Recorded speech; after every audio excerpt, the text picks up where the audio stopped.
6 guns were pointed at him, and he never flinched. February 1946, Manhattan. Smoke hangs thick inside New York's most exclusive nightclub. Power and silence sit at the same table. Every man in the room stands when Lucky Luciano walks in. The man who unified the Italian Mafia.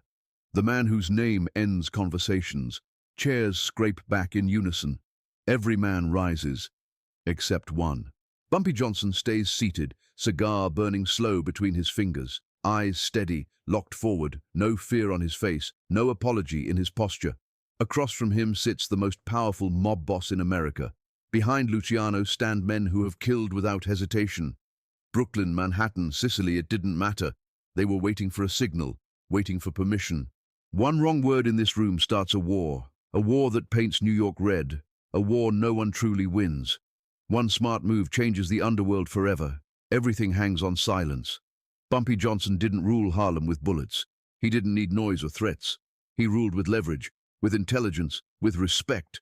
Lucky Luciano walked into that room with guns behind him. He came expecting control, expecting submission. He walked out with a deal, on Bumpy Johnson's terms. This is the moment the mob understood power. This is where history shifted. No shouting, no blood.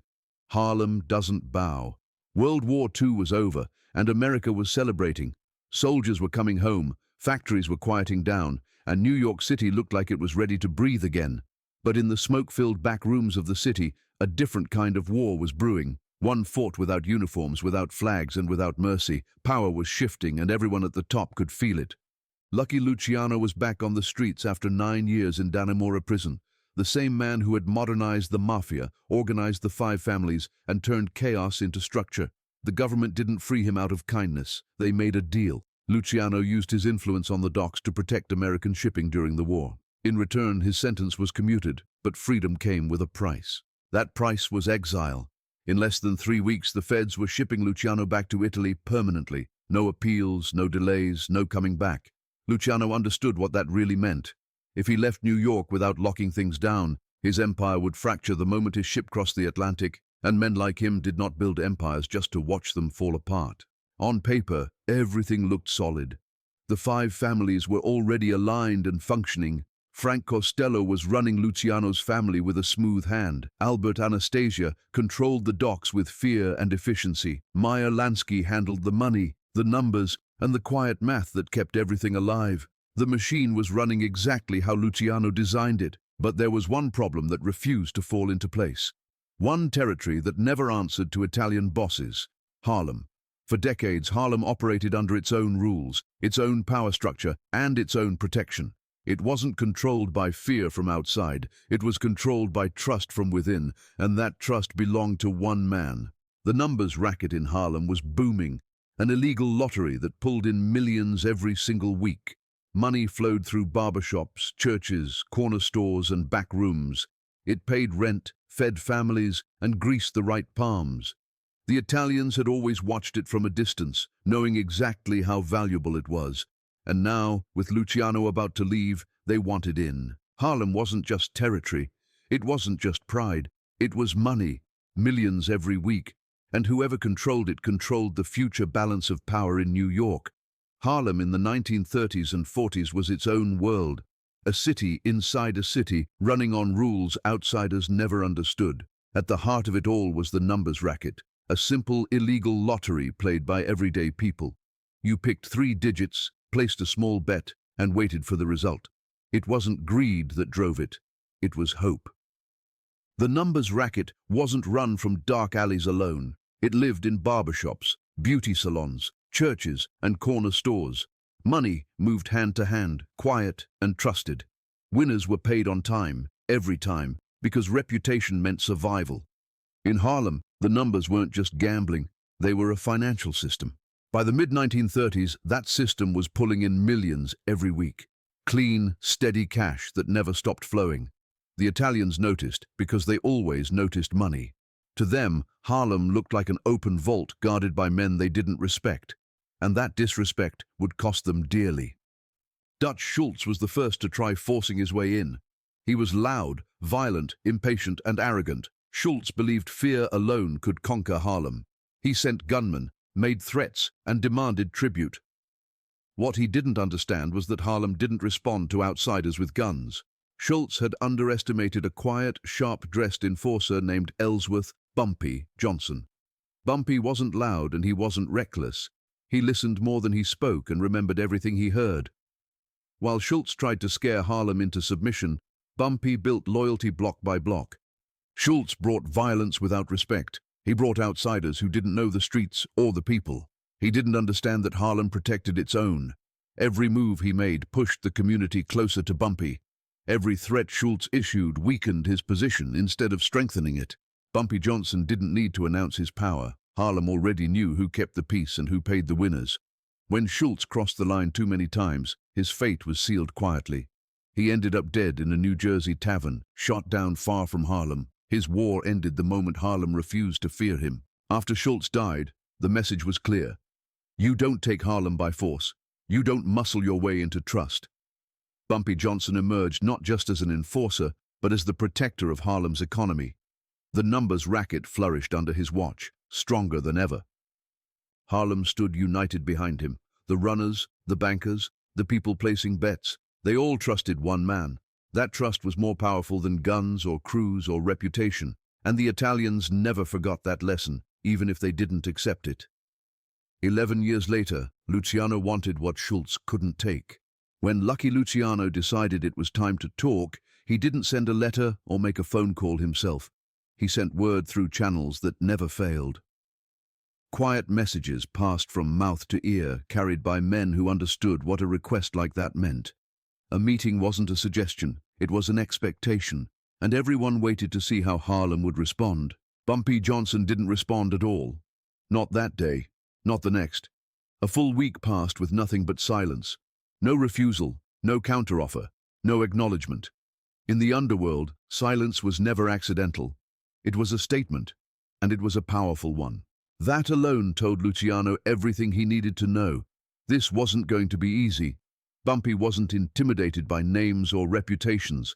He wasn't rushing to sit across from anyone just because they asked. By saying nothing, Bumpy was already setting the tone. He was letting Luciano feel the weight of waiting. In that world, time was leverage. The man who waited controlled the conversation before it even began. Luciano understood this better than most. He'd built an empire on reading people, measuring patience, and knowing when pressure worked and when it didn't. Bumpy's silence told him this would require something different. Eventually, a response came. Short, direct, and without warmth. A place was named, a time was set. No conditions, no explanations. Luciano accepted immediately because backing down wasn't an option. If Harlem was the last piece of the puzzle, this meeting would decide everything. The Stork Club on East 53rd Street was chosen for a reason. It wasn't neutral ground, it was power ground. Celebrities drank there, politicians whispered there, and deals were made where no one asked questions. Privacy was guaranteed and discretion was enforced. If anything went wrong, it would never make the papers. The VIP room was more than a room. It was a throne disguised as velvet and crystal. The head seat meant authority, and where you sat told everyone who mattered. Luciano reserved the entire space for the night. No witnesses, no interruptions, no mistakes. Everything was calculated. On the night of the meeting, Luciano arrived first. He didn't come alone, and he never intended to. 6 men entered with him, each chosen for a reason. Experience, loyalty, reputation, and violence all represented at the table. This wasn't just a conversation, it was a display of force. They waited, minutes passed, then footsteps echoed through the club, not rushed, not cautious, just steady and unbothered. Luciano brought 6 men. Bumpy came alone. Bumpy Johnson walked into the Stork Club alone. He was 40 years old, dressed in a tailored navy blue 3-piece suit that fit him like it was made for that moment. Crisp white shirt underneath, clean and sharp. No tie, because Bumpy never wore ties. A gold watch chain rested against his vest, subtle but deliberate. His hair was freshly cut, shoes polished to a mirror shine. Nothing flashy, nothing rushed. In his right hand he carried a leather briefcase, plain and worn, the kind that didn't beg for attention. Every step he took echoed across the marble floor, slow and measured. Not the walk of a man entering danger, but of a man arriving at business. The bodyguards noticed him immediately. Hands shifted, Eyes narrowed, instincts kicked in. They moved toward him without speaking, fingers brushing close to hidden weapons. Before anyone could touch him, Lucky Luciano raised one finger. That single gesture stopped everything, let him through. Bumpy didn't acknowledge the men around him, didn't glance left or right. He walked straight past them like they were furniture, his focus fixed on the table ahead. At the head of that table sat an empty chair, the seat reserved for the boss, the seat that decided who held power in the room. Without asking, without hesitating, Bumpy pulled that chair back and sat down. No permission requested, no explanation offered. He placed the briefcase gently on the table as if it belonged there. Then he reached into his pocket and pulled out a cigar. The room froze. Frank Costello's jaw tightened. Albert Anastasia's hand drifted toward his waistband. Meyer Lansky stopped tapping his fingers. No one spoke. No one moved. The sound of the cigar being cut landed louder than any gunshot could have. Bumpy lit the cigar slowly. He took his time, drawing in the flame, letting the smoke curl upward toward the ceiling. Only after the cigar was burning evenly did he lean back slightly in the chair. He didn't look impressed. He didn't look threatened. He looked comfortable. This wasn't disrespect. This was a test. Bumpy was establishing the terms of the meeting before a single word was spoken. In that world, power didn't belong to the loudest man. It belonged to the one who decided when things began. Who speaks first matters. The man who speaks first reveals intention, who sits where matters even more.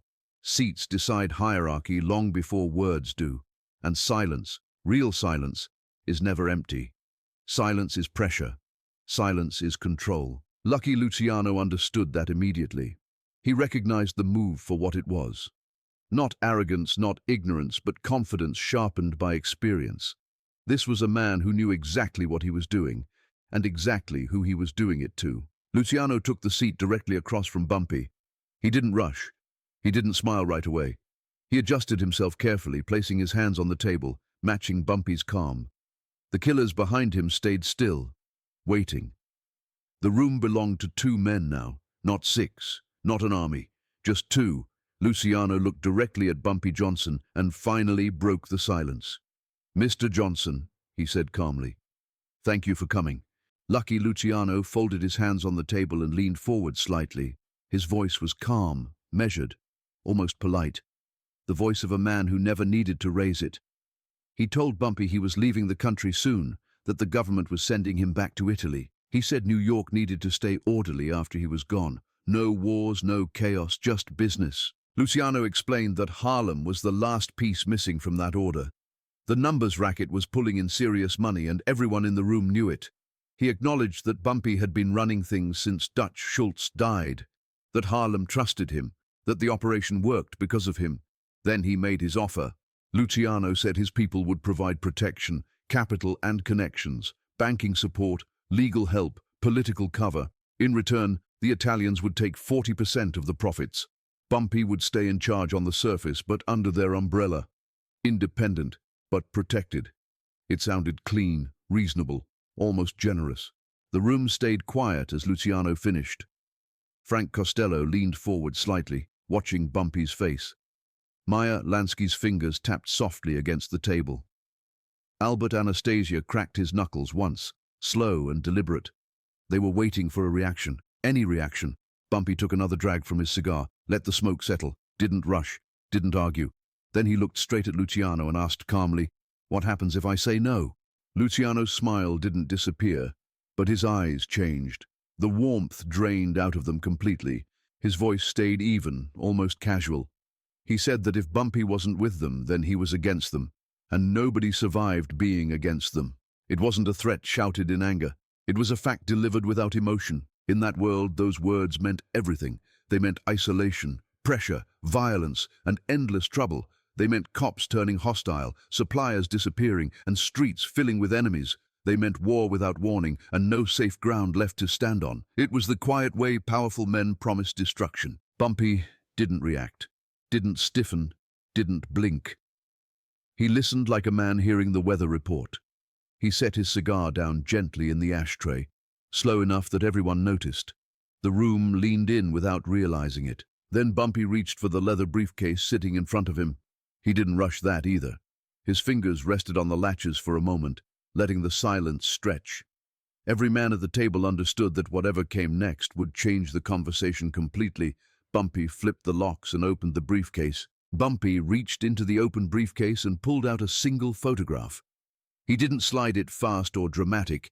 He pushed it across the table like paperwork. Luciano picked it up slowly, eyes scanning before his face could react. The image showed a warehouse in Red Hook, Brooklyn. Albert Anastasia stood in the frame, shaking hands with a known police captain. The room went silent in a way that felt heavier than before. No knuckles cracked, no chairs moved, no one reached for a weapon. Because guns ended lives, but photographs ended careers, protection, and entire organizations. A bullet solved one problem. A picture created 10 more. That was taken 3 days ago, Bumpy said quietly. He didn't raise his voice or lean forward. He stayed seated, relaxed, like he was discussing the weather. I've got 12 more just like it, he continued. Different warehouses, different cops, different names. Political exposure was the real currency of power. Cops shaking hands meant protection, and protection meant survival. If those photos reached a district attorney or a newspaper, the shield disappeared overnight. Raids would come, indictments would follow, and alliances would collapse. No amount of muscle could stop that chain once it started. Costello shifted in his seat. Anastasia rose halfway before stopping himself. Luciano never looked away from the photograph. His fingers tightened just enough to show he understood exactly what he was holding. Not evidence of a crime, but proof of vulnerability. Luciano finally looked up and asked, "Are you threatening me?" Bumpy shook his head slightly. "No," he said, calm and steady. "I'm showing you respect." He explained that he could have burned everything without warning, sent the photos out quietly, and watched the damage unfold. "But I didn't," Bumpy continued, "because you came to talk, not to fight." He leaned forward just enough to make the point land. "You asked for a partnership, but what you offered wasn't a partnership," he said. "It was a takeover with a smile." The truth settled in the room like smoke. This wasn't about who had more guns or more men. This was about leverage, timing, and mutual destruction. If one side moved, both sides bled. That balance froze everyone in place. Luciano set the photograph down carefully. For the first time that night, something close to admiration crossed his face. He leaned back slightly, studying Bumpy Johnson with new eyes. Then he asked the only question that mattered. "So what do you want?" Bumpy picked up his cigar and took a slow drag before answering. He let the smoke hang between them. He said Luciano wanted what Dutch Schultz wanted, what every Italian crew ever wanted from Harlem. Control. Then he said plainly they couldn't have it. Not because they weren't smart or strong, but because Harlem wasn't theirs to control. He explained it without anger or pride. Schultz failed because he came with muscle and disrespect, because he treated Harlem like it was weak and disposable. Harlem didn't work that way. It ran on trust, familiarity, and people who belonged there. Outsiders never understood that until it was too late. Then Bumpy made his offer. Not loud, not dramatic, just clear. 10% of the profits, not as protection money, not as ownership, a service fee. The Italians would provide banking support to cover big payouts, legal help when runners got arrested, nothing more. He leaned back slightly and lowered his voice. There would be no Italian soldiers in Harlem, no collectors on the streets, no guns showing up in his neighborhoods. If Luciano wanted his money, he'd send a courier to Bumpy's office. It would be counted, wrapped, and delivered clean. Then Bumpy said it, slow and final. "Harlem stays black. Harlem stays mine." The room absorbed it in silence. Meyer Lansky spoke first, turning toward Luciano. He said it was smart business. 10% for clean money, no overhead, no exposure. Albert Anastasia didn't like it. Asked what stopped Bumpy from cutting them out later. Bumpy answered without hesitation, the same thing that stopped them from taking Harlem by force. A stalemate. If they cheated him, the photographs went public. If he cheated them, they came after him with everything. Either both sides lost, or both sides got rich. Luciano stared at Bumpy for a long moment. Then he laughed. Not mocking, not forced, but genuine.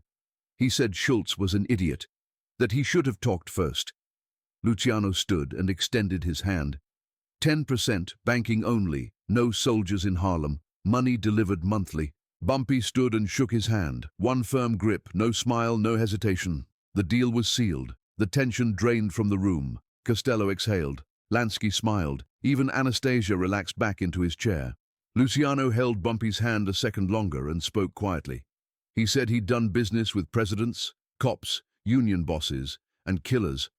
But Bumpy was the first man who ever told him no without pulling a gun. That took guts or stupidity. He hadn't decided which. Bumpy smiled slightly and answered just as quietly, "When you figure it out, let me know." The deal held longer than anyone expected. 22 years without betrayal, without war, without broken terms. Money moved like clockwork, and respect stayed intact. In a world built on violence, that kind of consistency was rare. When Bumpy Johnson was arrested in 1951 and sent to Alcatraz, the agreement didn't disappear. The Italians honored it exactly as promised. Frank Costello personally made sure Bumpy's family was protected. The money kept flowing, and Harlem stayed untouched. Bumpy walked out of prison in 1963, and nothing had changed. The same structure, the same boundaries, the same understanding. That alone told you how powerful the deal really was. It wasn't built on fear. It was built on intelligence. That meeting at the Stork Club became legend, not because of gunfire or bloodshed, but because two men from completely different worlds chose strategy over destruction. They proved that control didn't always come from pulling the trigger. Lucky Luciano would later tell associates that Bumpy Johnson was the smartest gangster he ever met, the most dangerous too, because he didn't need approval. He didn't need validation. He demanded respect and backed it with leverage. Bumpy never spoke publicly about that night, but people close to him said he kept that photograph in his office for the rest of his life, not as a threat, as a reminder of what real power looks like. Power isn't about who pulls the trigger first. It's about who's smart enough not to. If you respect strategy over violence, subscribe to Bumpy Johnson, King of Harlem, because real power doesn't shout, it waits.